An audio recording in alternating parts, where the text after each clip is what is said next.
La conferencia a la que daremos comienzo es Normas legales básicas en Argentina sobre preservación y conservación del patrimonio cultural. Expone el abogado Pablo Gasipi, posgrado en Derecho del Arte y la Cultura por la Universidad de Buenos Aires, Facultad de Derecho, Ministerio Público Fiscal de la Nación, Fiscal Auxiliar, Comisión Nacional de Monumentos, Lugares y Bienes Históricos, Asesor Honorario, Universidad Católica Argentina, Profesor Extraordinario, Universidad de Ciencias Empresariales y Sociales, Facultad de Derecho, Doctorado en Derecho, Revista de la Asociación de Fiscales y Funcionarios del Ministerio Público Fiscal, Secretario de Redacción. Recibimos a Pablo con un fuerte aplauso.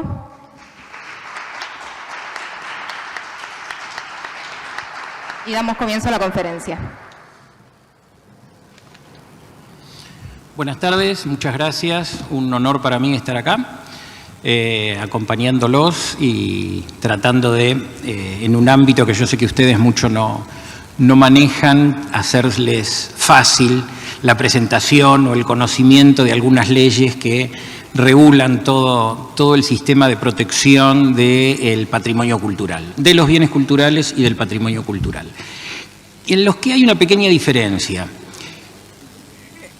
Los objetos, los bienes, las materializaciones son las mismas. Todos los bienes culturales son las obras que el hombre manifiesta o que el hombre, en la que queda plasmada la exteriorización de las ideas del hombre.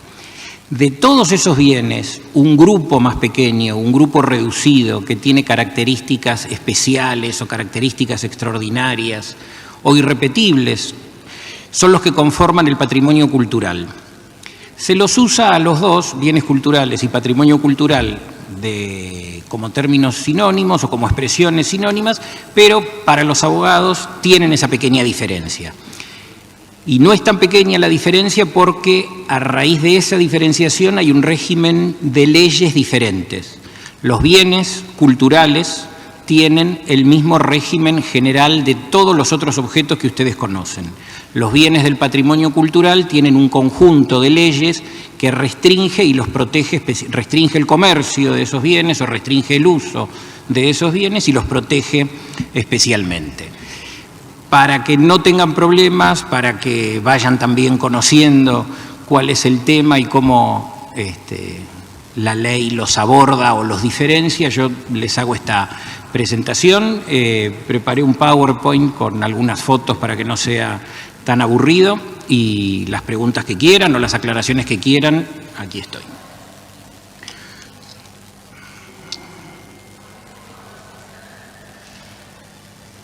Esta es una definición, más o menos lo que yo les venía diciendo, una definición que quien fue secretario de Cultura de la Nación durante muchos años, Américo Castilla, dejó, y me parece que tiene los datos fundamentales para diferenciar a estas obras o a estas cosas tan peculiares. Si la cultura es tanto el medio como el mensaje, y la cultura es una necesidad básica, lo importante de ir protegiendo o de ir tratando con un cuidado especial cada uno de estos objetos está allí justificada. Pero fíjense que el segundo sector de la definición es que las herramientas de la cultura permiten evaluar el pasado y planificar el futuro de nuestras sociedades. Vamos a ver que este concepto, que es sociológico o histórico, después lo toma más adelante, años más adelante, la Corte Suprema de Justicia para diferenciar qué es jurídicamente el patrimonio cultural.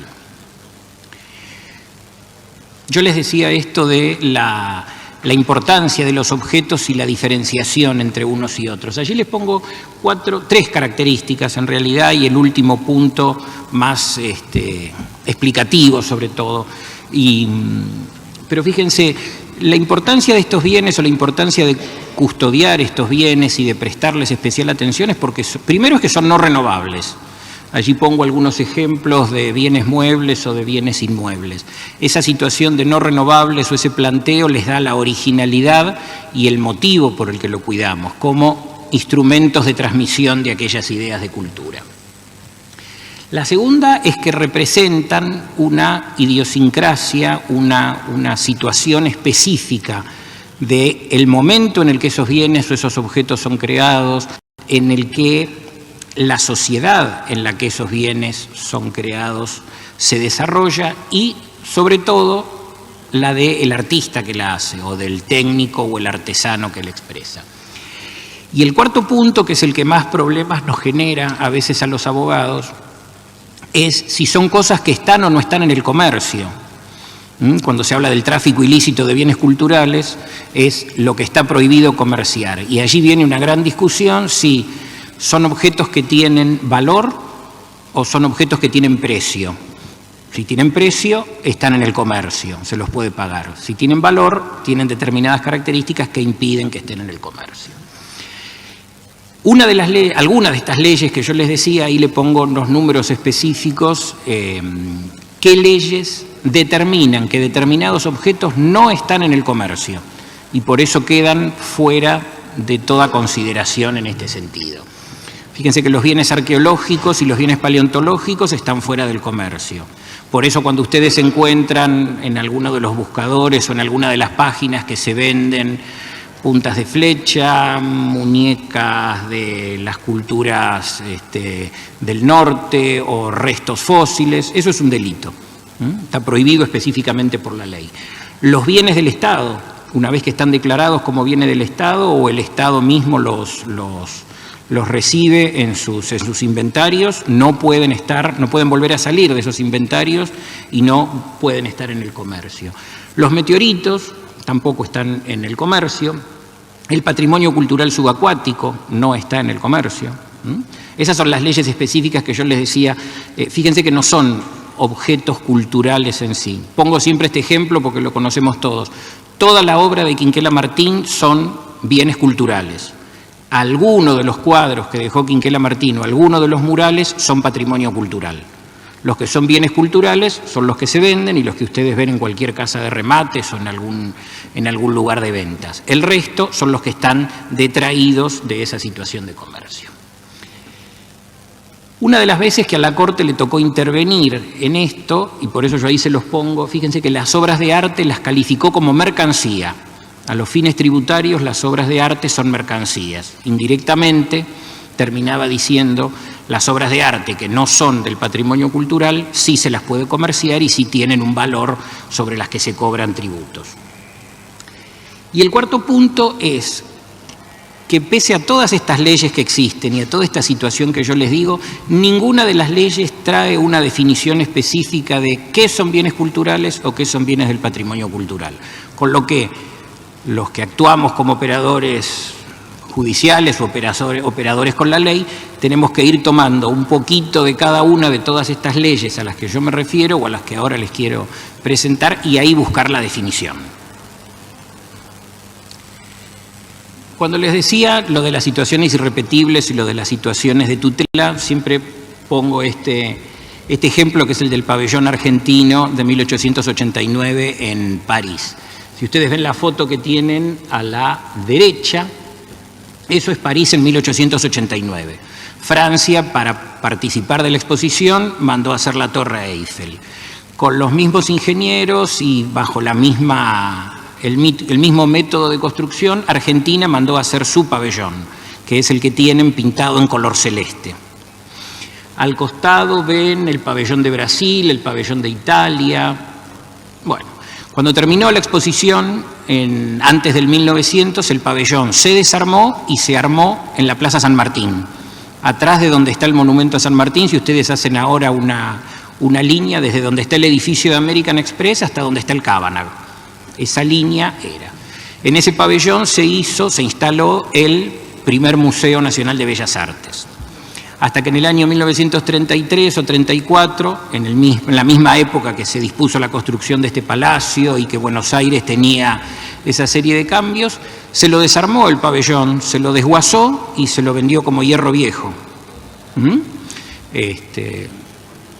No sé, a mí la idea no me termina de convencer, pero bueno, son cosas que se van viendo. Entonces, retomo aquella idea de la originalidad y la idiosincrasia de una época que cada uno de los objetos va guardando. Lo único que se conservó del pabellón es las estatuas, las imágenes de las puntas donde van las banderas. Hay una en Belgrano, una en Núñez y las otras dos no me acuerdo, pero están repartidas por la ciudad. Esas sí las conservaron. En otro momento, cuando yo les decía de conservar las idiosincrasias, en otro momento, ya estamos acá en la década del 90, los edificios antiguos empezaron a tener determinado valor, se empezó a reconocer el valor de determinados edificios. Pero por el otro lado venía todo el avance de la modernidad y del precio de las propiedades, que era lo que yo le hablaba. En determinados momentos y después de muchas peleas, se llegó a hacer una cosa mixta.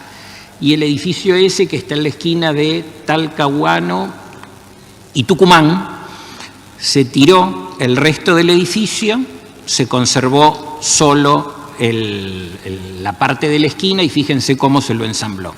La particularidad que tiene este edificio, que se llama Massué, por el que era el constructor, es que está enfrente al Palacio de Tribunales, pero está desde antes de que el Palacio de Tribunales se construyera. La foto que tienen ustedes a la izquierda es de 1909 y el Palacio de Tribunales es de 1922. Acá un poco, nada, contarles esto del precio, una nota en el suplemento económico del diario donde habla del arte como punto de inversión y por qué todo esto que les digo del precio y el valor que también marca la diferencia. Bueno, esto, el tema de lo que les decía de los robos y ponerle precio a estos determinados objetos, no solo nos pasa a nosotros, pasa en todo el mundo. Pongo dos recortes del diario del mismo mes de agosto del 2006, cuando se robaron la custodia de oro y plata de aquí, de la iglesia de San Ignacio, aquí a 2 cuadras, que estaba en venta en un anticuario a 4 cuadras y lo descubrió una de las feligresas caminando y paseando su perro y vio y dijo, esto es lo que se robaron de la iglesia hace 3 días. Para los mismos días se robaron en Londres esa obra de Henry Moore, que lo que me pareció fantástico era el precio, 4,5 millones de euros como obra, pero desapareció de un parque público de Londres en una noche.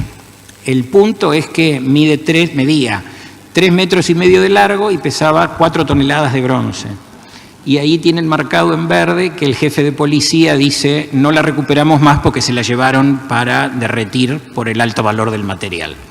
O sea, lo que nosotros nos quejamos acá le sucede también a ellos. Es un consuelo que no soluciona nada, pero no nos deja tan desguarecidos. Aquí está lo que yo les decía de la definición que a los abogados nos dio la Corte 2 veces, en el año 2013 y en el año hace poquitos días, en agosto del 2022.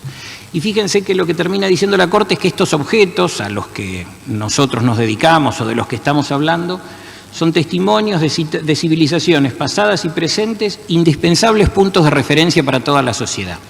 Ese es el eje de por qué conocerlos, por qué preservarlos, por lo que sirven, por lo que enseñan y por los que nos permiten ver de estas civilizaciones pasadas, tal cual allí dice.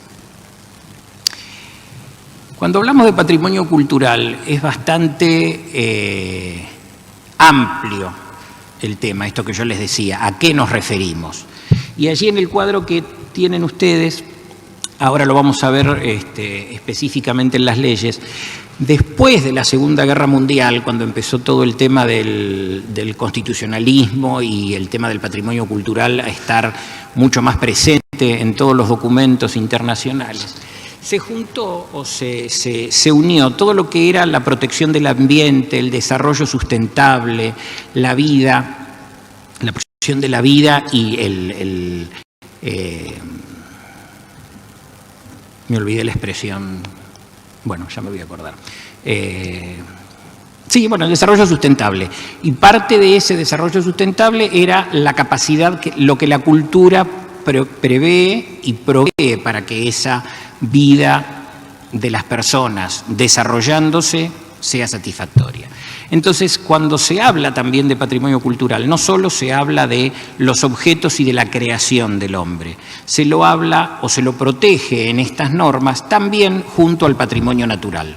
Por eso está, en las definiciones aparece el patrimonio cultural, el patrimonio mixto y el patrimonio natural perfectamente. Todos esos patrimonios ahí está ese cuadro. Fíjense que después el patrimonio cultural y natural es donde hablamos de los vestigios arqueológicos, los paleontológicos están solo en la parte cultural.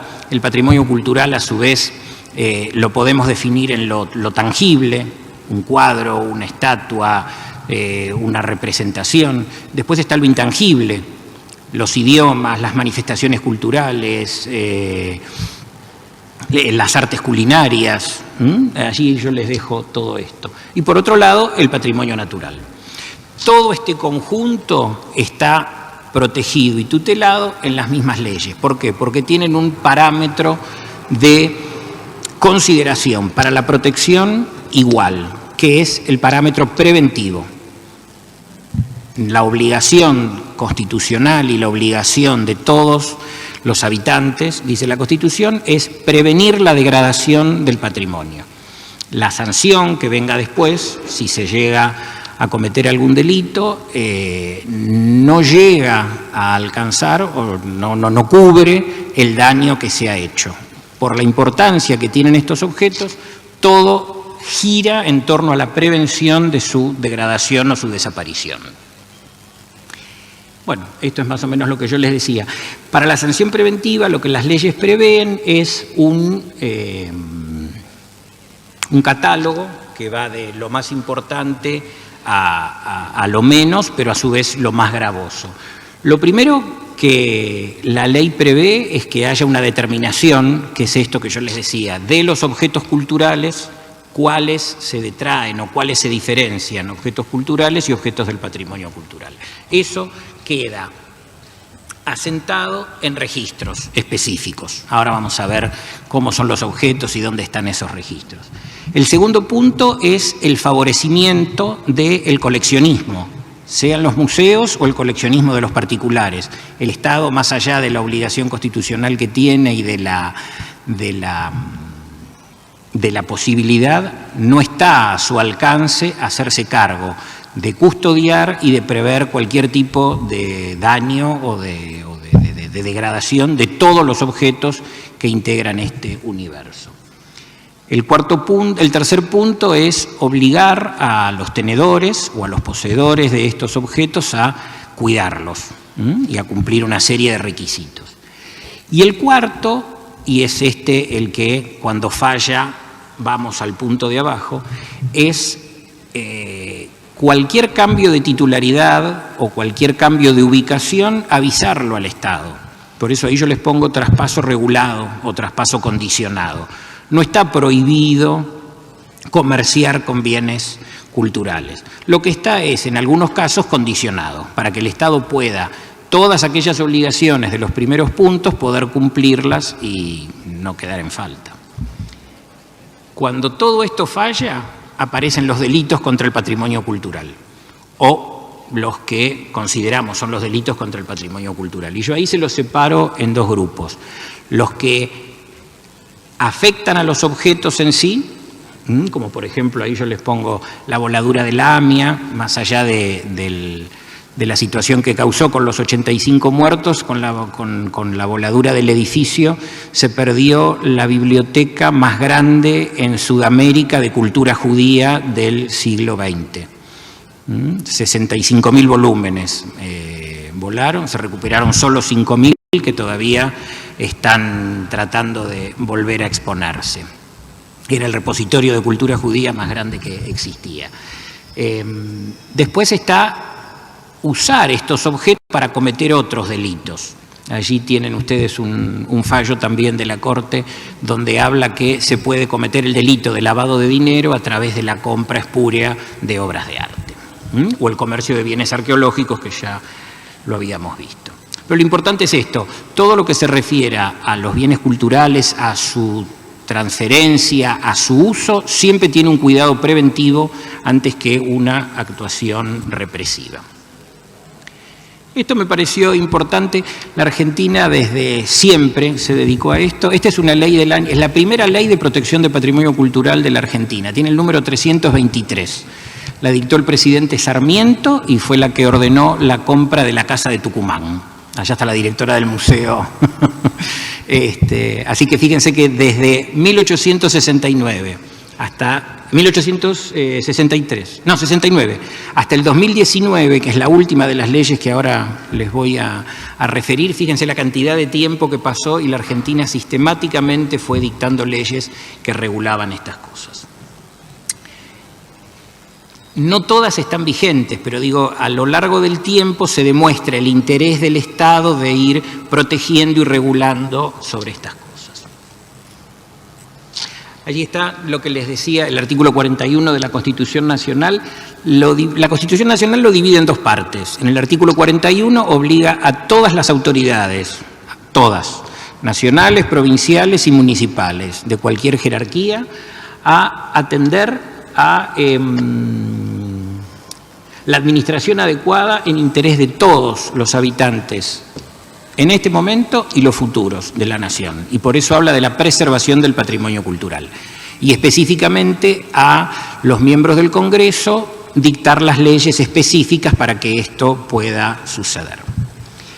Después está la Ley de Política Ambiental, que es esto que yo les decía. Suena medio raro que la Ley de Protección del Ambiente contenga normas para la protección anticipada de los bienes culturales.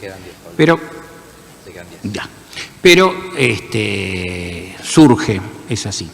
Entonces, fíjense que esto que yo les decía, el artículo 2 de esa ley habla de que toda la política que se organice desde el Estado y desde los ministerios del Estado, desde el Estado nacional y que después se derrame sobre las provincias, tiene la obligación de preservar, conservar, recuperar y mejorar la calidad de los recursos ambientales, tanto naturales como los culturales.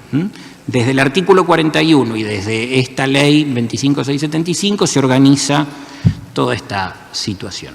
Y abajo es del año 2021 una nueva ley que salió, no está reglamentada todavía, pero existe, obliga en todos los niveles de la educación nacional a que haya una materia que sea conocimiento del patrimonio cultural y preservación, las normas de preservación y las técnicas. Ahora vienen estas últimas dos filminas que es acá ya me dijeron que me queda poco tiempo. Estas son todas las leyes internacionales que la Argentina las tomó para sí y las copió. Fíjense que son todos desde el año 1968 hasta ahora, les hice una cosa medio apretada las que están vigentes. Son todos los convenios que la Argentina fue firmando. Entonces tienen la cooperación para la protección de las obras literarias artísticas, la convención de las medidas que deben impedirse para favorecer el tráfico ilícito de bienes culturales, el Pacto Internacional de Derechos Económicos, Sociales y Culturales de las Naciones Unidas. No sé, se los nombro así rápido. La Convención sobre la Defensa del Patrimonio Arqueológico, Histórico y Artístico de las Naciones Americanas. La Convención de la Protección del Patrimonio Cultural Subacuático. En el año 2000, la Convención de UNIDROIT sobre los objetos robados o exportados ilegalmente. Fíjense que tienen toda la variedad de los objetos, están nombrados en las convenciones internacionales y la Argentina las incorporó a su derecho. El Código Civil, esto que yo les decía, no hay una definición específica de qué son los bienes culturales o qué son los bienes del patrimonio cultural. Lo único que dice el Código Civil es que los bienes susceptibles de valor económico, los que tienen valor económico, que los que son materiales se los llama cosas, por eso hablamos de las cosas culturales. Y después, fíjense en el artículo 240, esto que yo les decía, que no está prohibido que los bienes culturales o los bienes determinados como parte del patrimonio cultural estén en poder de los particulares, con la aclaración de que con su acción no se afecte la incidencia colectiva o el uso de esos bienes. Esos bienes son de la comunidad. ¿Los pueden tener los particulares? Sí, sin degradarlos. Esa es la condición. ¿Qué se entiende por degradación? Es esto que yo les digo, cada objeto, por la profesión a qué se dedican ustedes lo saben mejor que yo. Cada degradación o cada objeto, cada situación es una degradación diferente. No hay una ley que pueda abarcarlas a todas. Entonces, lo que se impide es eso, que su uso no afecte el valor intrínseco que tienen. Y estas son las leyes que están vigentes. Entonces, fíjense que tenemos la Ley de Propiedad Intelectual, la Ley de la Comisión Nacional de Monumentos, de Lugares y de Bienes Históricos, que es la que regentea y coordina todo el cuidado de los bienes inmuebles. La Ley del Archivo General de la Nación, que es el que se encarga de impresos y documentos históricos. La Ley de la Circulación Internacional de Obras de Arte, que no es una ley específicamente de tutela, sino que es una ley que prevé cuándo hay que pagar impuesto y cuándo no para la importación y la exportación. Pero lo que tiene, que importa a los que nos dedicamos a estas cosas, es que trae una nómina de qué se considera obra de arte. Es una de las pocas leyes que tiene esta descripción. Después está una ley, la 25.197, que dispuso en el año 99 crear el registro de los bienes culturales de la nación.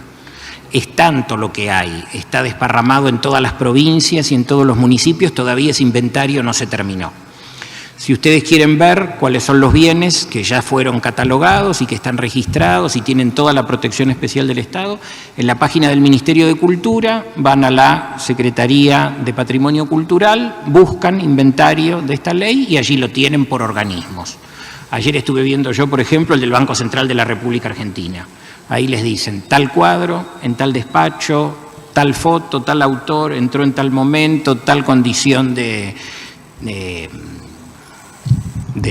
cuidado. Después está la ley, y fíjense también esto, que yo les digo, a medida que va avanzando el tiempo, cómo van cambiando los criterios de legislación. En el año 2001 se dio una ley que antes no era una cosa que se considerara, la del consentimiento de las comunidades aborígenes para autorizar las tareas de prospección o de remoción en tareas arqueológicas dentro de los territorios que ellos reivindicaban. Ahora cualquiera que quiera hacer alguna tarea de esta, aunque sea de estudios y aunque sea de una universidad, tiene que pactar con ellos momentos, situaciones, plazos. Bueno, después la Ley de Protección de Patrimonio Arqueológico y Paleontológico y por último la Ley de Comercialización de Antigüedades, Obras de Arte y Bienes Culturales. Esto, bueno, ya más o menos lo fuimos viendo, que yo les dice el tráfico lícito, el tráfico ilícito, las otras acciones delictivas cuando ya viene el fracaso de todo lo anterior. Allí yo les pongo ejemplos de estas autorizaciones que les digo de tránsito, les pongo, no sé, la venta de una primera edición del libro Facundo en el año 2014 en una casa de remates, la venta de los departamentos en el edificio Cábana, que es Monumento Histórico Nacional, pero no es del Estado, es de los particulares y se pueden comprar y vender. Y allí abajo, por si no los llegué a aburrir, está toda la referencia de un trabajo que publiqué hace 2 años, esta charla un poco más extendida, con más detalle y con todos los datos de explicaciones bien concretas de las leyes, por si quieren tener esa referencia. Este es un caso que siempre lo traigo porque a mí me trajo un sabor agridulce, me deja. A mí me tocó trabajar en la investigación de este tema. Ustedes creo que todos se acuerdan cuando se robaron el reloj de Belgrano del Museo Histórico Nacional. Era una banda, técnicamente una banda compuesta por 6 personas de la misma familia que se dedicaban a robar museos en la ciudad de Buenos Aires. Iban robando lo que iban robando. En el Museo Sarmiento casualmente no pudieron concretarlo el robo porque sonaron las alarmas, pero robaron el Museo Histórico Nacional, se llevaron el reloj de Belgrano, robaron el Museo Evita, se llevaron 3 condecoraciones, robaron el Museo de Numismática del Banco Provincia, ahí a 2 cuadras del Banco Nación. Bueno, una serie de robos. El dinero que ellos obtenían lo vendían, estos objetos, y después compraban. Con lo que vendieron el reloj de Belgrano, compraron esa camioneta para que la nuera de uno de ellos hiciera transporte escolar. Se pisaron en algún momento, se los pudo detener, y fue fantástico porque fue la primera vez que en la República Argentina una banda dedicada al robo de obras de arte y obras históricas, organizada de esta forma, quedaba detenida. Tuvieron una prisión de entre 4 y 8 años, todos ellos, ¿no? Cada uno lo que le correspondía. Entonces, técnicamente, desde un magistrado de la justicia penal decimos, bueno, el proceso que se hizo fue exitoso. Desarticulamos la banda, quedaron presos bastante tiempo. Pero a mí me queda como que no, porque se perdió el reloj y nos quedamos con una camioneta. Entonces, el proceso fue exitoso desde un lado, pero desde el otro lado no. Entonces, ahí el Estado tuvo su movimiento, fueron 2 meses de investigación porque fue todo muy rápido. Pero bueno, a veces pasan estas cosas. Quería dejarles este ejemplo, y allí tienen también, cuando la Corte confirmó las condenas, ahí está bien la narración hasta de cómo hacían sus trapisondas. Y esta creo que es la última, mostrarles también, en esto que les decía, que está permitido la circulación y la compra y la venta. Este es un folleto que se hizo en 1862, si no veo mal, del juicio que el Estado argentino le hizo a Juan Manuel de Rosas por todos los delitos que había cometido en los años en los que fue gobernador de Buenos Aires, desde la organización de la mazorca, la muerte de Camilo Gorman, los robos, lo que quieran, y es una de las pocas sentencias que hay en la República Argentina que lo han condenado a muerte. Y este folleto salió a la venta en una casa de remates, y bueno, eso. Quiero decirles, resumo en esto, la ley tiene un montón de planteos y de cuestiones para proteger estos objetos. No los fosiliza, no manda a esconderlos, no manda que estén solo en los museos, sino que pone una serie de requisitos para que los particulares que quieran tenerlos cumplan con el detalle de que sea el Estado mismo el que controle en definitiva todo esto. Más allá de la eficacia de esos controles, los controles existen. Muchas gracias, espero no haberlos aburrido.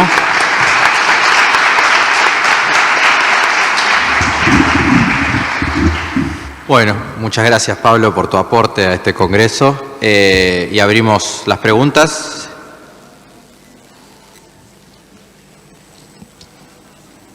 Bueno, yo tengo una. Rompo el hielo. Vos decías, Pablo, respecto del pabellón argentino que fue desmontado luego de haber oficiado de sede del Museo de Bellas Artes.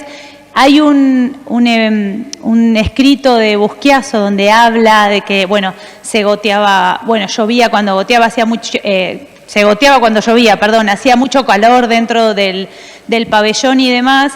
Es un pabellón, ha sido un pabellón muy interesante, digamos, toda su vida, ¿no? Desde que se crea por concurso en Francia, viene aquí, se instala, pero vos decías, no se sabe nada de las partes, solamente de las esculturas. Los registros dicen que se fue a un depósito municipal. ¿No hay posibilidades de encontrar alguna de esas partes o directamente se perdió totalmente el rastro? Yo, la investigación que pude hacer, lo único que encontré es en el diario La Nación un artículo que decía que en un galpón de Villa Lugano estaban vendiendo uno de los arcos, ofreciéndolos ahí. Ahora el gobierno de la ciudad, antes la municipalidad, nunca me pudieron dar. Pensá, en el año 34-35 se desarmó, y con un criterio totalmente diferente al nuestro en cuanto a lo que es la preservación o la custodia de esas cosas. Algunos dicen que esas partes se usaron para armar otros invernaderos, o que los materiales se usaron para hacer rejas en otros lugares de la ciudad, pero es todo muy difuso. Lo único que se sabe es que se lo desguazó, como dicen técnicamente, y el material quedó reservado. Gracias. No, por favor. Bueno, ¿alguna otra pregunta? Bueno, señora. Espera. ¿Qué tal? Buenas tardes. Buenas Tenía tardes. una consulta con respecto a la recuperación de bienes que estén en otros países extranjeros que sean de la Argentina. ¿Hay leyes nuevas al respecto? ¿Cómo anda esa temática, digamos? Que no nos pasa solo a nosotros, hay muchos países que están en pelea o en litigio de recuperar partes de sus monumentos que fueron o robadas o saqueadas. Con Perú, con Ecuador y con España tenemos una ley específica de cooperación para la devolución de bienes exportados ilegalmente. Con el resto de los países nos movemos con la ley de cooperación internacional. En Cancillería hay una sección, una división específica que se encarga de hacer esas cosas, se encarga de hacer la relación con los otros estados. Generalmente, si se trata de bienes robados o exportados ilegalmente, hay una causa penal. Entonces, ahí también intervienen los jueces y la decisión final queda en manos de los jueces. Existe la legislación, existen los convenios internacionales, estos que acabamos de ver. Ya le digo, funciona todo en la Dirección de Asuntos Culturales de Cancillería. Hay un departamento específico para la recuperación y restitución de bienes culturales. El año pasado se devolvieron a Perú objetos arqueológicos y paleontológicos en 2 oportunidades. El año pasado también se hizo una devolución a Ecuador. Y después hay reclamos, porque cada uno de los países tiene sus propias constituciones y defiende u organiza el modo de defender su patrimonio cultural más agresivo o menos agresivo. La Argentina tiene una política totalmente respetuosa de las de los demás, pero no pasa por sobre su ley. Entonces, si no hay una denuncia de robo o una denuncia de exportación ilegal, se respeta el derecho del poseedor o del propietario que está en la Argentina si demuestra que que tiene justo título, decimos los abogados, ¿no? O que tiene modo de acreditar que no compró un bien robado. No sé si le contesté, porque digo, si no me tengo que meter en muchos detalles y números de leyes, porque cada una tiene un sistema especial. Le cuento lo general.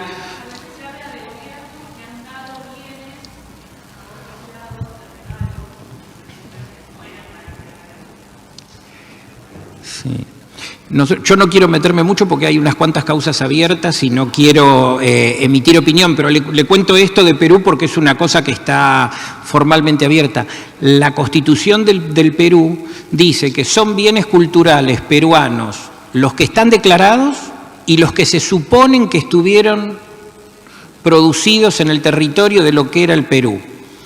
Entonces, cuando vos te vas a la parte colonial, la Argentina era parte del virreinato del Perú en aquel momento. Entonces, cuando Perú ahora reclama que le devolvamos como bien cultural peruano, y sí, también era bien cultural peruano, pero lo habían hecho en la zona de Jujuy o en la zona de Salta, que desde aquella época pasó a ser patrimonio cultural argentino.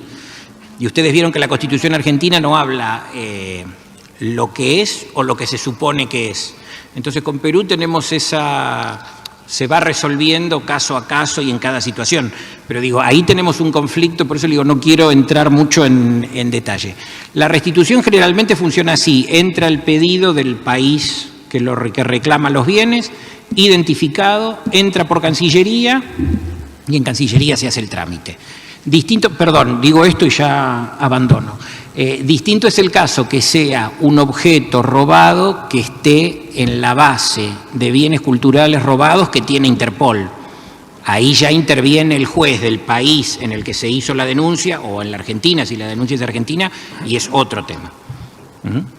Bueno, Virgi, ¿tenías una pregunta vos? Una última, y no prometo que no molesto más. Tengo un todo lo montón que igual, quieran, Pablo. por eso, yo me quedo Después todo lo vamos que a tomar quieran, un yo por no café. aburrirlos. Pero digo, respecto de...